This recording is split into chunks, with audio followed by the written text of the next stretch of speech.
नमस्ते। आज हम unit 2 Nelson Mandela Long Walk to Freedom part 1 की रीडिंग स्टार्ट करेंगे।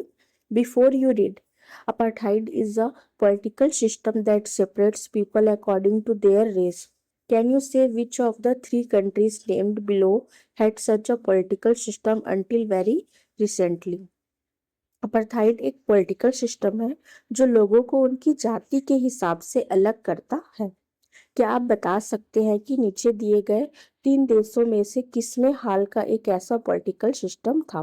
First, United states of America. Second, south Africa. Third, Australia.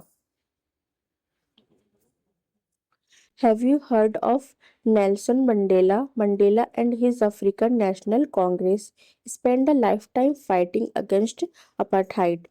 Mandela had to spend 30 years in prison. Finally, democratic elections were held in South Africa in 1994, and Mandela became the first black president of a new nation. क्या आपने Nelson Mandela के बारे में सुना है? Mandela और उनकी African national Congress ने पूरी जिंदगी अपार्थाइड के खिलाफ लड़ाई लड़ी। मंडेला को 30 साल जेल में बिताने पड़े। आखिरकार 1994 में साउथ अफ्रीका में डेमोक्रेटिक चुनाव हुए और मंडेला एक नए देश के पहले ब्लैक प्रेसिडेंट बने। In this extract from his autobiography, Long Walk to Freedom, Mandela speaks about a historic occasion, the inauguration. Can you guess what the occasion might be? Check your guess with this news item from the BBC of 10 May 1994. अपनी biography Long Walk to Freedom के इस हिस्से में Mandela एक ऐतिहासिक मौके inauguration के बारे में बात करते हैं। क्या आप अंदाजा लगा सकते हैं कि वह मौका क्या हो सकता है? 10 मई 1994 की इस न्यूज आइटम बीबीसी से अपना अंदाजा चेक करें। Mandela become south Africa first black president. Mandela बने दक्षिण अफ्रीका के पहले अश्वेत राष्ट्रपति। Nelson Mandela has become South Africa's first black president after more than 3 centuries of white rule. Mr. Mandela's African National Congress (ANC) party won 252 of the 400 seats in the first democratic elections of South Africa's history. 3 सदियों से भी ज्यादा समय तक चले श्वेत शासन के बाद नेल्सन मंडेला दक्षिण अफ्रीका के पहले अश्वेत राष्ट्रपति बन गए हैं। दक्षिण अफ्रीका के इतिहास के पहले लोकतांत्रिक चुनाव में मंडेला की party African national Congress (ANC) ने 400 में से 252 सीटें जीती। The inauguration ceremony took place in the Union Buildings amphitheater in Pretoria today, attended by politicians and dignitaries from more than 140 countries around the world. Never again will this beautiful land experience an operation of one by another, said Nelson Mandela in his address. आज Pretoria में union buildings के amphitheatre में शपथ ग्रहण समारोह हुआ, जिसमें दुनिया भर के 140 से ज्यादा देशों के राजनेता और गणमान्य व्यक्ति शामिल हुए। नेल्सन मंडेला ने अपने संबोधन में कहा, अब इस खूबसूरत धरती पर कभी भी कोई किसी पर जुल्म नहीं करेगा। Jubilant scenes on the streets of Pretoria followed the ceremony with blacks, whites, and coloreds celebrating together.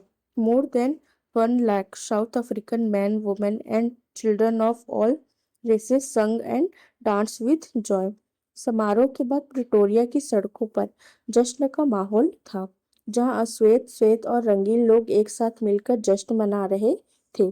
सभी नस्लों के 1 लाख से ज्यादा दक्षिण अफ्रीकी पुरुष, महिलाएं और बच्चे खुशी से गा रहे थे और नाच रहे थे। 10th May dawned bright and clear for the past few days. I had been pleasantly besieged by dignitaries and world leaders who were coming to pay their respect before the inauguration. The inauguration would be the largest gathering ever of international leaders on South African soil. 10 मई का दिन बहुत ही साफ और चमकदार था। पिछले कुछ दिनों में उद्घाटन समारोह से पहले दुनिया भर के बड़े बड़े नेता और गणमान्य व्यक्ति मुझसे मिलने और अपना सम्मान व्यक्त करने आ रहे थे।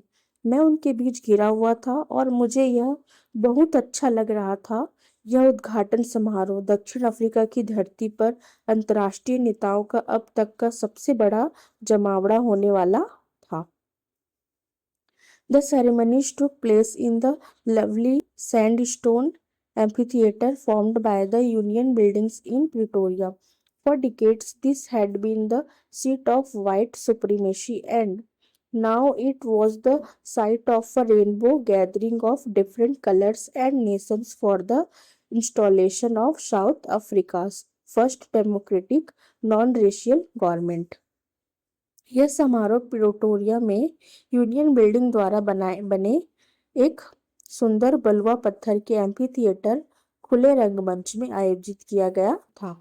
दशकों तक यह जगह श्वेत वर्चस्व का केंद्र रही थी और अब यह दक्षिण अफ्रीका की पहली लोकतांत्रिक और गैर नस्लीय सरकार की स्थापना के लिए विभिन्न रंगों और राष्ट्रों के लोगों का एक इंद्रधनुषी संगम बन गई थी। On that lovely autumn day, I was accompanied by my daughter Jenny. On the podium, Mr. De Klerk was first sworn in as second deputy president.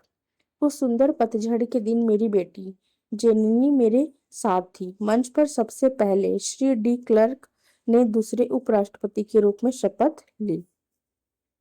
Then Thabo Mbeki was sworn in as first deputy president. When it was my turn, I pledged to obey and uphold the constitution and to devote myself to the well-being of the republic and its people. To the assembled guests and the watching world, I said. फिर Thabo Mbeki ने पहले उपराष्ट्रपति के तौर पर शपथ ली। जब मेरी बारी आई तो मैंने संविधान का पालन करने और उसे बनाए रखने का और गणतंत्र तथा उसके लोगों की भलाई के लिए खुद को समर्पित करने का संकल्प लिया। वहां जमा मेहमानों और देख रही दुनिया से मैंने कहा, Today all of us do, by our presence here, confer glory and hope to newborn liberty out of the experience of an extraordinary human disaster that lasted too long. Must be born a society of which all humanity will be proud. आज हम सभी यहाँ अपनी मौजूदगी से नई नई मिली आज़ादी को गौरव और उम्मीद देते हैं। एक ऐसी असाधारण मानवीय त्रासदी के अनुभव से जो बहुत लंबे समय तक चली।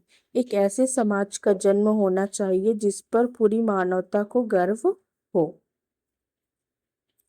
We who were outlaws not so long ago have today been given the rare privilege to be host to the nations of the world on our own soil.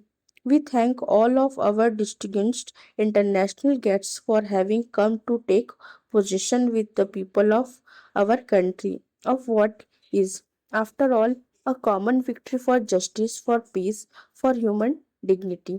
हम जो कुछ समय पहले तक कानून के बाहर माने जाते थे, आज हमें अपनी ही धरती पर दुनिया के देशों की मेजबानी करने का दुर्लभ सौभाग्य मिला है। हम अपने सभी विशिष्ट अंतर्राष्ट्रीय मेहमानों का धन्यवाद करते हैं कि वे हमारे देश के लोगों के साथ मिलकर उस चीज को अपनाने आए हैं जो आखिरकार न्याय, शांति और मानवीय गरिमा की एक साझा जीत है। We have at last achieved our political emancipation.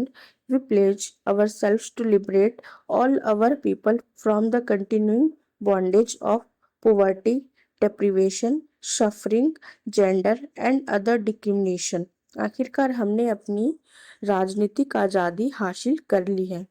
हम अपने सभी लोगों को गरीबी, अभाव, दुख, लिंग और अन्य भेदभाव की लगातार गुलामी से आजाद कराने का संकल्प लेते हैं। Never and never again shall it be that this beautiful land will again experience the oppression of one by another. कभी नहीं और फिर कभी ऐसा नहीं होगा कि यह सुंदर धरती फिर कभी किसी एक व्यक्ति द्वारा दूसरे पर किए जाने वाले जुल्म का अनुभव करे।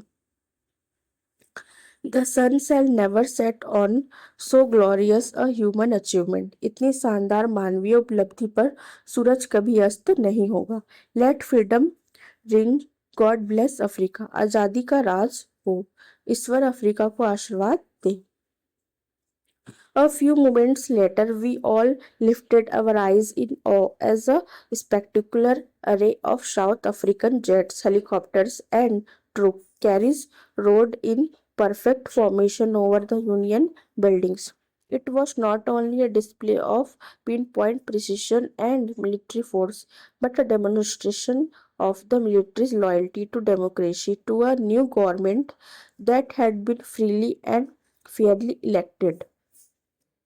कुछ ही पलों बाद जब हमने हैरानी से अपनी आंखें ऊपर उठाई, तब दक्षिण अफ्रीकी जेट, हेलीकॉप्टर और सैनिकों को ले जाने वाले विमानों का एक शानदार बेड़ा एकदम सही बनावट में यूनियन बिल्डिंग्स के ऊपर से जोरदार आवाज करते हुए गुजरा। यह न केवल सटीक निपुणता और सैन्य शक्ति का प्रदर्शन था, बल्कि लोकतंत्र के प्रति और एक ऐसी नई सरकार के प्रति सेना की वफादारी का भी प्रदर्शन था जिसे आजादी और निष्पक्षता से चुना गया था। Only moment before, the highest generals of the South African Defence Force and Police, their chests bedecked with ribbons and medals from days gone by, saluted me and pledged their loyalty. I was not unmindful of the fact that not so many years before they would not have saluted but arrested me. Finally, a chevron of Impala jets left a smoke trail of the black, red, green, blue, and gold of the new South African flag. कुछ ही पल पहले दक्षिण अफ्रीकी रक्षा बल और police के सबसे बड़े जनरलों ने, जिनकी छातियां बीते दिनों के रिबन और पदकों से सजी थी, मुझे सलामी दी थी और अपनी वफादारी का वादा किया था। मैं इस बात से अनजान नहीं था कि कुछ ही साल पहले वे मुझे सलामी नहीं देते बल्कि गिरफ्तार कर लेते। आखिर में इम्फाला जेट विमानों के एक समूह ने नए दक्षिण अफ्रीकी झंडे के काले, लाल, हरे, नीले और सुनहरे रंगों का धुआं आसमान में छोड़ते हुए एक निशान बनाया। ओके।